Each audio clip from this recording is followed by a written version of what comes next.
So what we have here is a burnt up circuit board that goes in our case 1088, 1188. One of the two. I think it's 1188. Anyhow, this circuit board is obviously been burnt up. Why? I believe because of the tabs that are supposed to hold it in on an excavator.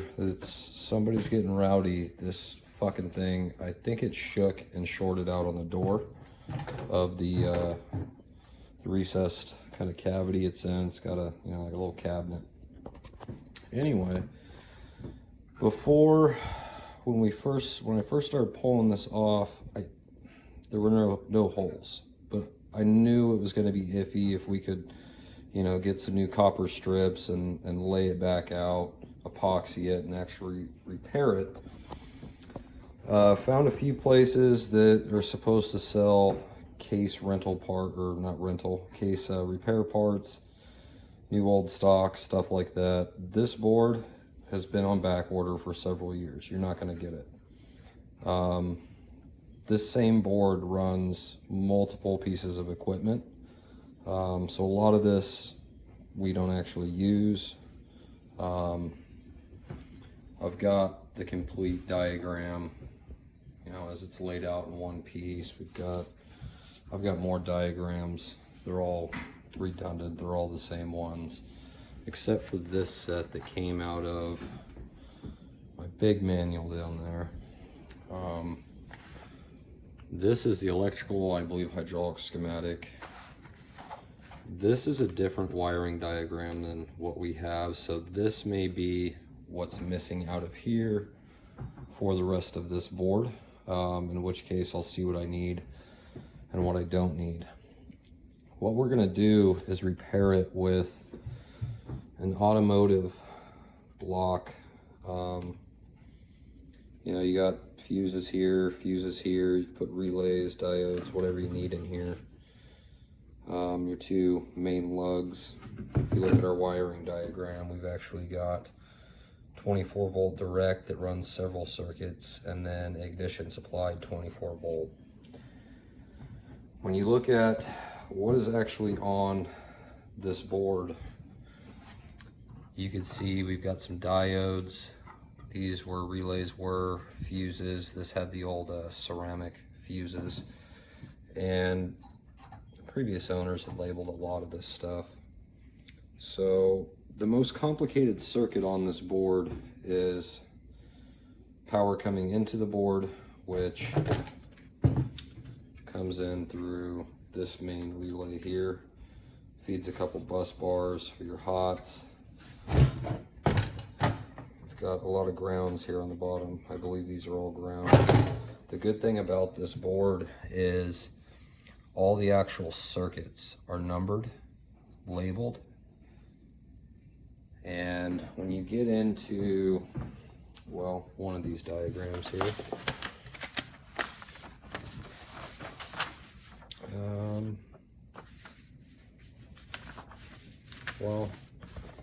there's some diagrams that I have in here that will actually show, like X3, if you want to find that connection. It's here. Everything here is very easily traceable, except once you get into this burnt section, but that's no big deal.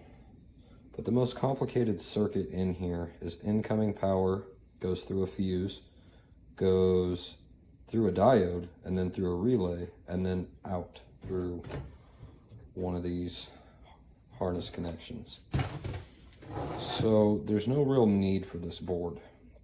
Everything on this board will fit on here.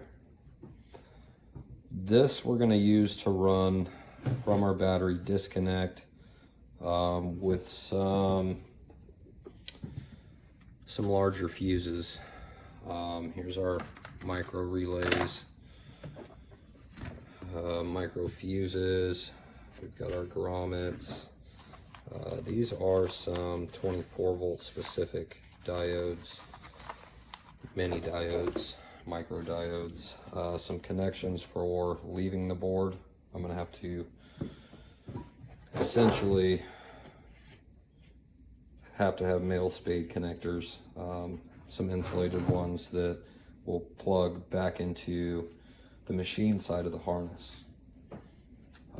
This is what we're going to use for our grounding, to make up for this mess. If possible, I might depin these and then solder into the back side of them. I just don't know how clean it would be with trying to shrink wrap I don't know if that's going to be a good option. We would like to keep, if we had these that could be wired and did have a back plug, we would use these just so that we could maintain everything on the tractor side in case we get another board. Not likely, but we've got all the shrink wrap, different colored shrink wrap. I like to try to color code everything as best as possible, especially that's going to be on the back side of this. Not a whole lot of room. So, little solder station. You got a little clamp, some tweezers, kind of resting on a point. All my junk. So we've got all the different, what is this one, 10 to 12 gauge. We've got a 20, 18 gauge, 14, 16 gauge, or 12, 14. So we've got options. We've got plenty of wire. This wire is more or less too big. There was a mistake when we ordered some stuff. This is all 16 gauge, so it'll be fine for some of the other circuits, some of the smaller circuits. But for my 14 gauge, I picked up some of this trailer ribbon cable. I think it'll actually help a lot to lay flat. Obviously, you know, none of this means anything to us. However, with shrink wrap,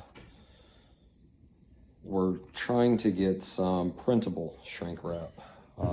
It's a cartridge and a little printer, and you send shrink wrap through it and it'll print whatever you want on it. That's one option. We're looking into it. We're having trouble finding some available. So for now, what I'm going to try to do with the colored ribbon cable is pretty much, you know, use a white. White is main, going from the fuse to the relay, or from the fuse to the diode.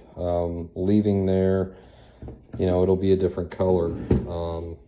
Try to color coordinate everything so when you're staring at a ton of ribbon cable, you find your circuit that you want. I've also got somewhere, I'm not sure where I put it now, but I've got some circuit identification stickers that I picked up from Platt Electric to go ahead and actually write the numbers. Not write, they're already printed, but you know, if it's circuit number 40, put circuit 40 around the ribbon. So once you've identified, hey, circuit 40, this is it. Well, once you're looking at that ribbon, you can go, well, you know, white is directly from fuse to its next consumer, be it a relay, diode, whatever. Leaving the relay would be, you know, green. The feed side of a relay, the switching side of the relay, you know, brown. The cold side, yellow. I wish they had these in different colors. I'm sure if I did some shopping I could find it, but this was very expensive. Probably a little too much. We don't need this many colors. The trailer wiring should work. So I've got some 14 gauge and then some, I believe it was 16 to 20 gauge. Other trailer wiring, we've got some inline fuses. A couple of these circuits on this, you know, I've got the whole thing out. A couple of the circuits are completely unfused, and it's easy to calculate the load that will be on that specific wire. So we're going to do that and go ahead and fuse the unprotected circuits. Maybe that's why this bus bar got hot and burnt shit to the ground. We're not sure. But it's easy enough to kind of modernize this and actually get this in a tighter package, I think. Cleaner package. This, I'm just not impressed with. But I have no editing skills as far as video goes. I've never edited a video. So this is going to be a series of videos. The other problem is this is all using my iPhone, and I don't have that much space left for storage. So I'm going to have to make a 10-15 minute video, kind of show you what I'm doing. Go ahead and upload that video, delete the video off my phone so I could get another video on there. I take pictures and video of everything I do for the owner. My employer actually lives in Hawaii. I'm down here in Sacramento, California. So he likes to see a lot of the stuff I do. A lot of the times when I'm trying to explain things, a picture's worth 1,000 words. So I like to save those videos and photos that I have. I need to upload them onto my computer so I could delete them off my phone, but they're constantly needed. There's some more shrink wrap and 60 amp breaker. I've got some of these, cigarette lighter USB deals and keep your phone charged and whatnot. All kinds of battery lugs. I've got more battery lugs and terminal ends, and I know what to do with. I've got 500,000 at the shop. So I think what we're going to be working on is pretty much starting to fill up one side. What I like to do when I'm working on a diagram, building a circuit, it's something I was taught in electrical class, was to take, say you're working on any one of these circuits. Say we're working on this radio circuit. Well, as you're laying the circuit out, as you're building the circuit, well, here we go up to fuse 14, 5 amp. Well, here, it's a nice thing about this, we can go fuse 14. We can keep everything as it is on the diagram. But we'll come out of that fuse 14 location. So I'll start here, and as I work it, I'll get down to V4.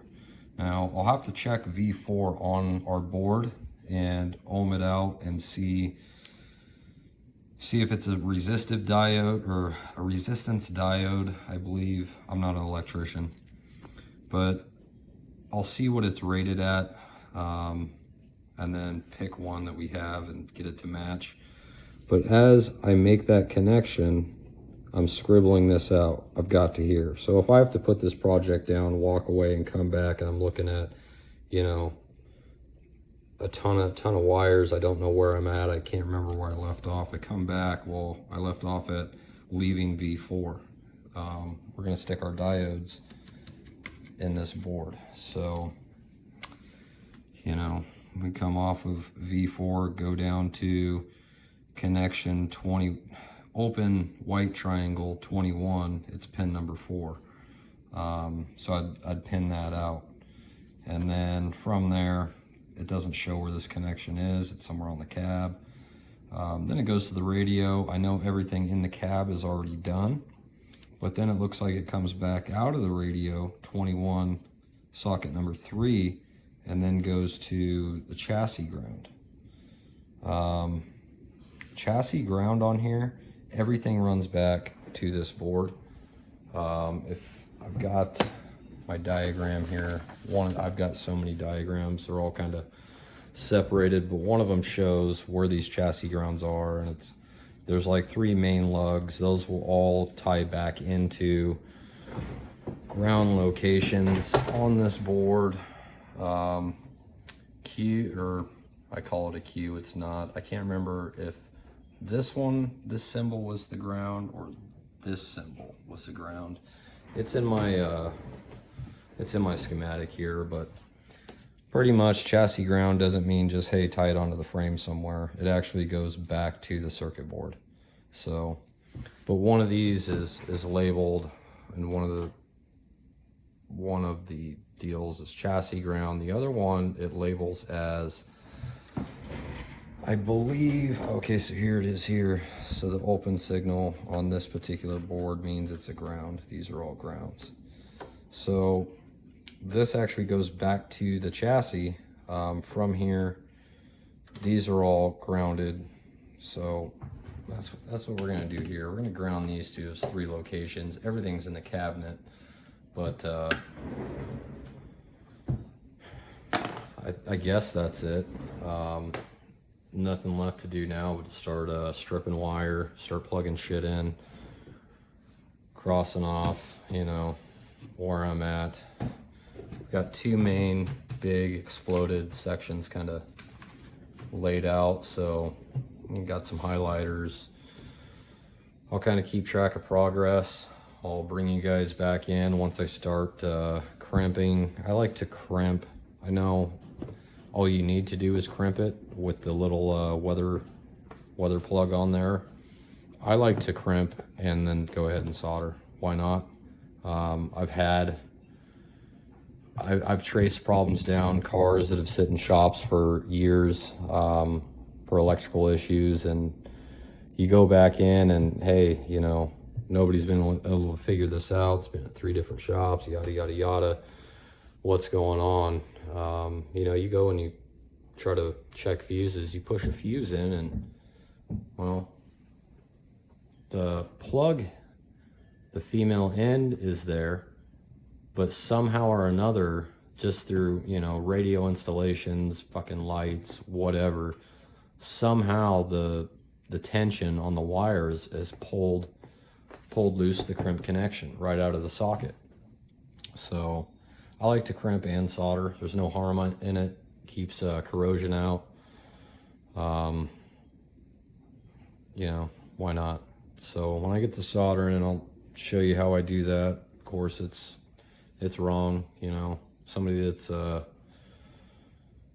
really professional about it. Say, you know, you don't use these tools. Number 1, it's got to be so far back. The end.